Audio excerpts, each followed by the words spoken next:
We are here, we are live, we are in Midtown, or HK as the millennials like to call it. I'm Showbiz Spitfire Paige Turner. I'm here at the Yotel with Strawberry Fields, who is usually the host of Backstage Barry, but I'm stepping in her position because tonight we are interviewing her because I just saw her show, Dedications. Hi, Strawberry. Hello, Paige. How are you doing this evening? Well, I'm good. I'm actually on cloud nine because I just saw your show, Strawberry Fields Dedications, here at the Green Room 42 at the Yotel. This is a lot of information to get in here. And usually you're always like interviewing me or many other fabulous dolls. And tonight I get to interview you because you just had your solo debut, which we got to experience here, and wanted to chat with you for WERRRK.com about everything that happens. How are you feeling after your night? Really excited, actually. It has been a long time. It's been like 5 years since I did a solo show, because I did have guests, but it was like 6 months, and it's been a big up and down. 6 months of planning. Yeah. Yeah. Because I originally had another idea, and then it was a little too ambitious, and I was like, if I want to keep A, B, and C, I have to eliminate these things. So, so I wanted to just go for more of like a grab bag sort of cabaret where, you know, like the songs really lend themselves. So I thought that would be the best choice, and so the first couple of months were like me trying to work on a script of something else, and then I'm like, this is never happening by August. Yeah. I was like, so let's kind of put that away for now and work on something else, and then this just kind of came out of me. But the nice thing is, so if you had like other ideas, you like have them now and they're like in your card file. Yep. Yours is obviously a vintage Rolodex card file as opposed to a computer. And you can bring those out again now that you've had this experience to know what it's like and know what the space is like a little bit more. So tell me, the show is called Dedications, and tell me how you came up with that and what kind of your inspiration is for that as a cabaret. You know, interestingly, I sing a song, Emotions, in the show from that 1985 Alice in Wonderland musical. And it took me a while to realize, I was like, wait, I know this. And then I got it like right as the show was ending. That is from that great idea. Yeah. Angeli. Actually, Mark Hartman wrote that, just listening from the TV show. So Mark Hartman, musical director, very famous, very well known in the cabaret world, and arranger for Strawberry. So I was actually watching that with a friend of mine, and the song came up, and I was like, I'd really like to dedicate this song to my mother because she did blah blah, and I was like, ding, which is interesting because I didn't dedicate that song to my mom. It was another subject matter, but yeah, it seemed like the natural fit. Yeah. Because I had a lot of songs that were already ready to go, that all I needed to do is dust them off, and then the songs that I picked that were new were songs that I'm familiar with. So I just really wanted to have people over like they were coming over for a kiki. Yeah, to make it casual. I think the thing with a cabaret, and I think as you do it and stuff, it's so personal. So the fact that you have like these songs in your head or these ideas, you start to put them together kind of like a puzzle. And then sometimes you're like, oh, that piece doesn't fit, but it could fit another time kind of thing. And you are so right about like having that material already set to go, because like I had 2 costumes ready tonight. We had like, you know, yesterday I was thinking, what's going to happen? Something always happens.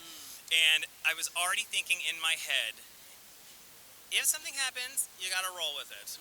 And thank God I had 2 dresses, because that zipper popped right out, and I was like, okay. Wait, you had a second change. This was my second change. Oh. A whole wit, everything. Oh my God. And we had a little zip reaction. Which is so funny. You can like rehearse when you're doing something like this, think about it and be like, let's go over this person will zip me, and then something just happens where you're like totally screwed and you have no choice to go for it, especially if you're carrying like a solo show with just some featured people in it or whatever. So you got a little personal in your show, which I know because I know you outside of here and outside of the wig and everything. You got a little personal in your show, and you talked about, is it okay if I talk about it on screen? You talked about bipolar disorder, which I'm familiar with in my family with my dad. And what made you want to talk about that now, or was that something that you found a song and you're like, this will say what I want to say, or were you weary or tentative about speaking on something like that, or is this going to be cheesy? Is this going to be too personal? Can I go there, kind of thing? I think that, well, so Emotions was the song that was connected to it. Right. And that, like I said, originally I wanted it to be like a dedication to my mom. And then I was like, this literally speaks of what I've gone through my bipolar and stuff and that sort of thing. Because like I said, if you don't share, you can't get care. If you don't say that again, because that's a great like affirmation. If you don't share, you can't get care. If you don't share, you can't get care. I love that. I'm gonna write that on my. So it's like you have to share to get to get better, and by just openly talking about it, it just kind of wipes some of the stigma away. You know, I feel like just being open about those kinds of things. Obviously, it's everyone's personal choice, but for me, it's like I would have loved to have somebody that was like around my age that like spoke about that, because it would have been less confusing for me. I would have felt a little bit more tethered, because I'm like, oh, I'm not the only one going through this. Right. So so I feel like everybody should, you know, even if it's not in public, but talk, you know, find that person that you trust, and let it out. You know, you will be amazed at how rich your life will be once you open that door. Once you're like able to, like in therapy or anything, able to like actually, as opposed to carry this around, like you're carrying like, you know, like bricks on your back or whatever to get it out. Do you think that, and I definitely felt this watching your show tonight, that cabaret there's something kind of like therapeutic and healing about it? And I don't mean that in like a selfish way, although I think it's great to be a little selfish in a cabaret, because it is about you and it's so personal that you're just like raw to an audience, like opening up about all this stuff. Do you think that did you discover, I guess is the question I'm asking, maybe, and maybe you'll think about this later after a cocktail or two, did you discover some things maybe that came out tonight that you weren't expecting, or even sad moments that maybe felt joyful and you didn't expect it that way? That's an interesting question. Yeah. Wow, I just asked you like 6 questions. I'm sorry. Did you No. have any self-discovery? Is maybe the easier way to say tonight. You know, actually, the biggest self-discovery I had tonight was, I usually am a featured performer. Yeah. So I was having some water, just waiting for one of my gals to finish up, and I'm standing there thinking to myself, oh, you're the boss. You're like, oh, I'm running the show. I'm driving this train, and like, oh yeah. A couple other things is that I was kind of like, okay, so next time let's make a chart for the bows. Oh yeah. That was a little messy. Yeah. But we don't know. That's the thing. It's your show, so we don't. The funny thing is you're like, oh, this could be better. The thing is, when you're like a solo performer, you put together these shows. There's so much work, which people don't realize. But a lot of the times you're like, do you remember that part where I messed up? And we're like, no. Was that awkward? We're like, no. And sometimes like a silence of 10 seconds on stage feels like 2 minutes, and it's not. It's like 10 seconds, which I didn't feel like you even had any of those things happen. Yeah, another self-discovery tonight was, I actually said to myself before I went on stage, I can sometimes, the brain is flubby. Yeah, of course. You have it all. Yeah, and then you get the lights and you see the people, and it's like, what I do is, I started telling myself, just start talking to them like you're talking to them on the phone or in your living room. Yeah, like, and you're so good at that. You could talk. I feel like you could talk to anybody. So I try to be personable. But yeah, I feel that like that was another thing that I kind of learned tonight was don't be afraid of just settling in on that stage. Yeah. They're there to see you, so settle in, you know, and enjoy yourself.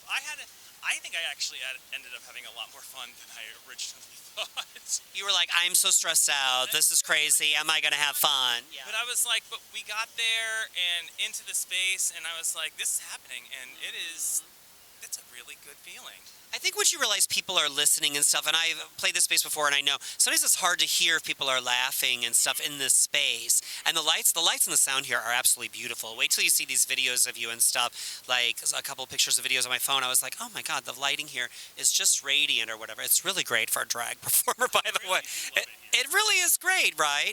It's a lovely space or whatever. Were you able to hear audience reaction tonight? Yeah, I was. You know, also, I was happy to have reaction. Yeah, it's a great feeling. You know, like, I didn't know how the Ivanka joke was going to go, and it was, like, kind of a groaner, but I did hear a couple of good guffaws out there. I was like, okay, well, at least...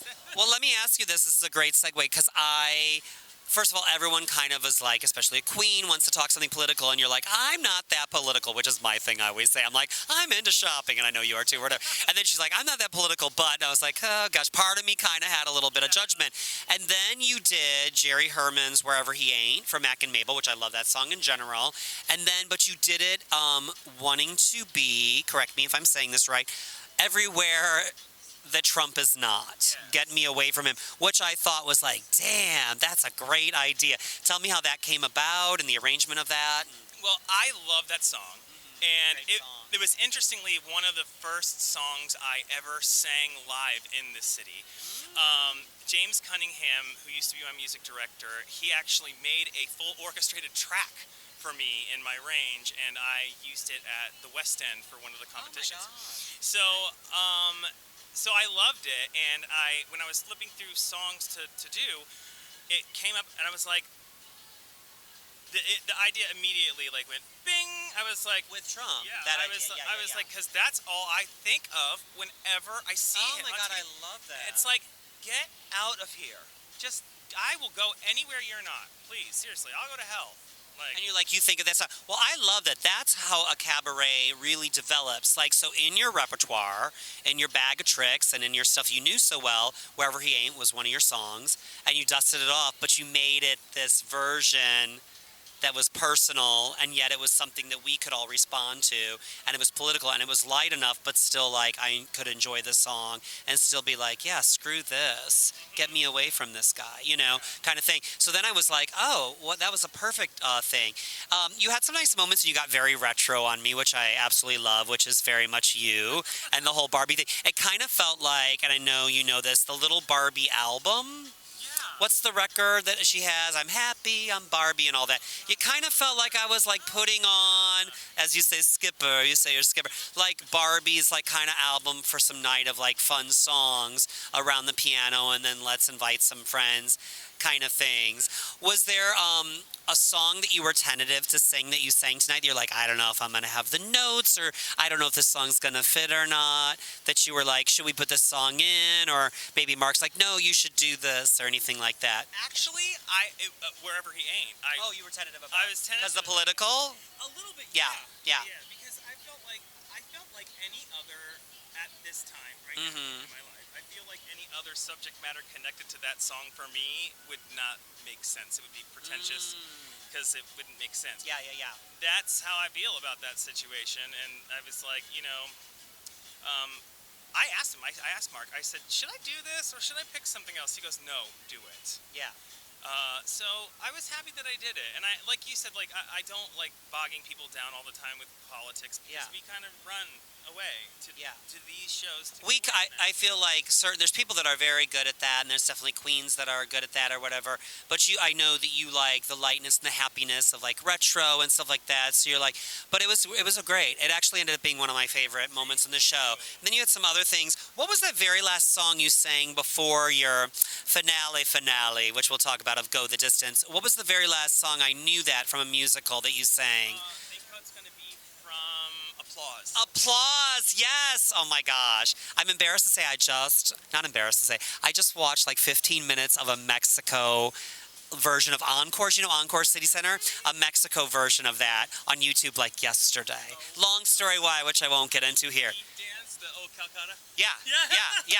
But I loved hearing like in Spanish, I'm alive and all that. But I knew that song. That was a great choice. So why did you sing as your final number, you sang Go the Distance from Hercules? Why did you sing that song, and why did that resonate with you? First, that was the song that I sang at my high school graduation. Oh my God. So About your future and where I can go. And my drama teacher, who I did not have a good relationship with, I got to sing the last song at the graduation. That was the highest honor. And but she was trying to strong arm me into singing a specific kind of song because of what her vision was. And what was the song she wanted me to sing? This song from a chorus line. What I Did for Love? Yes. Yeah. Well, I told my mother. I was like, this Yeah. is the song she wants to sing. And my mom totally, like, freaked me out. She's like, have you heard that song?" Yeah. I was like, "Well, not really." She goes, "It's kind of about like sex and like Yeah. giving up your life and things and dreams and blah, blah, blah." She's like, "I don't think that you want to sing that for your graduation." Yeah. And Hercules had just come out, and because I graduated in '98. So of course you were like, I respond to this. Yes, Yeah. absolutely. It was of the time. Oh my God, absolutely. I mean, I heard that song and I was like, I really think I'm going to sing this for my graduation.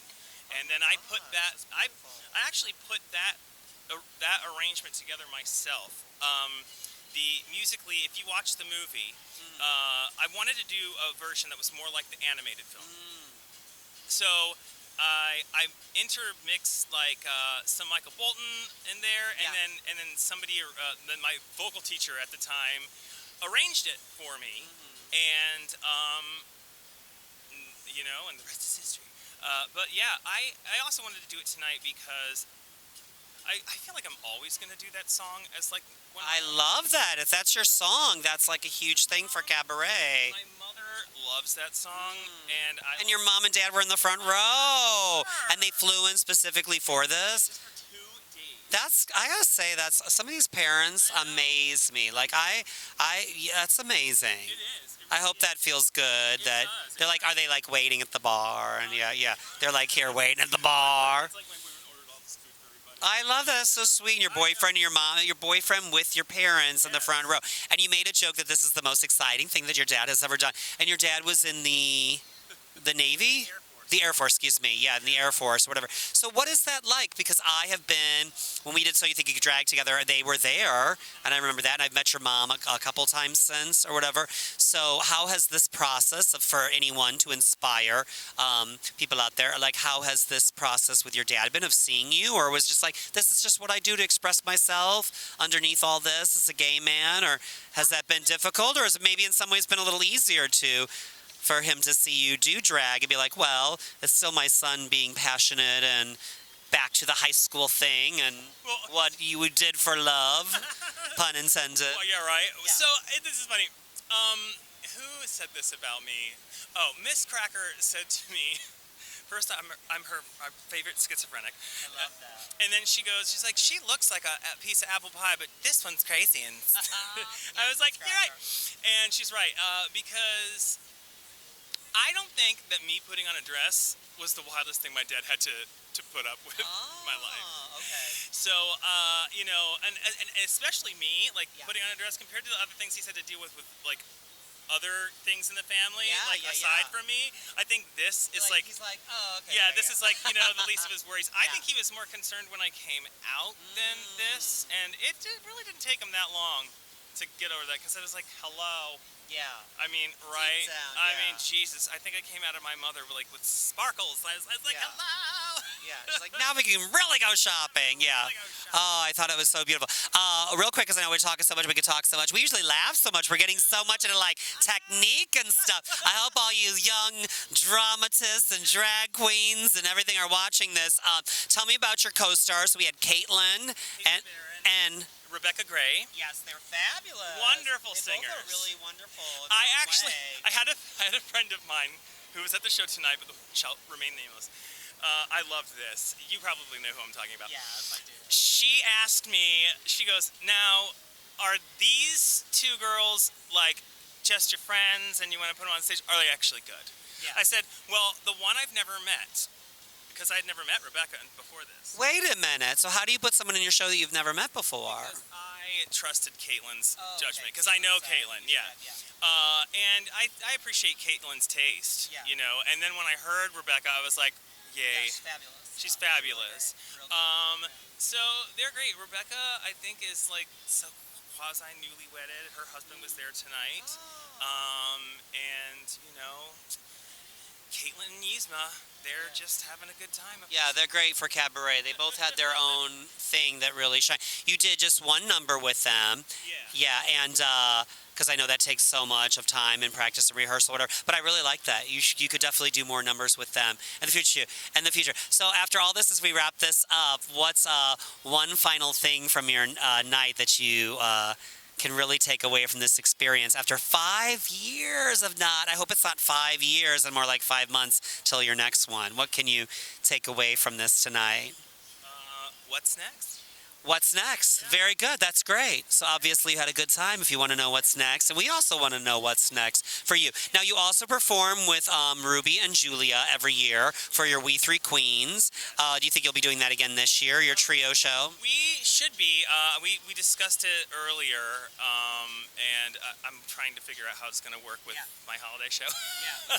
hopefully we're going to have a holiday show, like the three girls. Or you might have a solo show, maybe. Yeah, you'll see. You'll see what's going to happen. But hopefully you'll be back for Christmas. But I think that I think that the We Three Queens is going to go on because I missed the last show with them because I was trying to get this up off the ground. And you really need to focus sometimes. It's so much work. People don't realize cabaret is so much work. And you get up there and like, unless you're like a performer, you don't know that it's, and you want to also make it look like it's not a lot of work. Meanwhile, you're like, I started this 6 months ago. Yes. You know, and the thing that cracks me up now though is that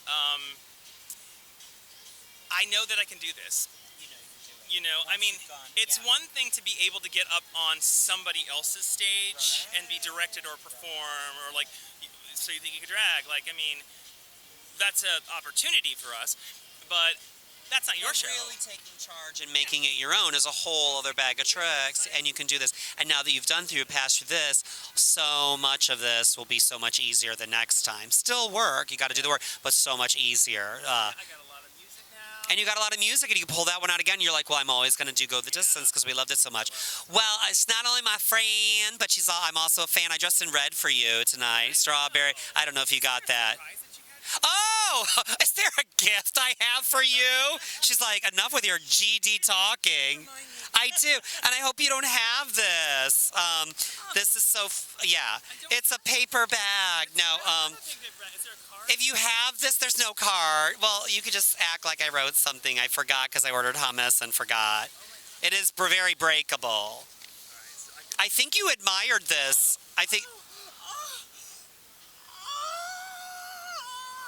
It's a Barbie head vase. You don't have it? No. But it's redhead, and it's your hair tonight. Look at me. Oh, my God. But you know what's crazy? You are so welcome. I love you. I love head vases. Of course you do, because they're so big for the 50s, like vintage. But the fact that these came out, so these are early 90s, which is weird because, I mean, that's kind of vintage now itself. And I got this at a vintage store. And that is amazing. Yeah, you can put anything in it you want. Anything you want in that. To say congratulations to you and many more tonight. So dedications with Strawberry Fields one night only. But we will see her again and follow WERRRK.com. Don't forget there's 3 R's and WERRRK.com. And Backstage Barry filling in while the other Barry is on the flip side. We will see you all soon. Make sure to follow, tag, like us all. I'm Paige Turner. This is Strawberry Fields. Goodbye, everybody.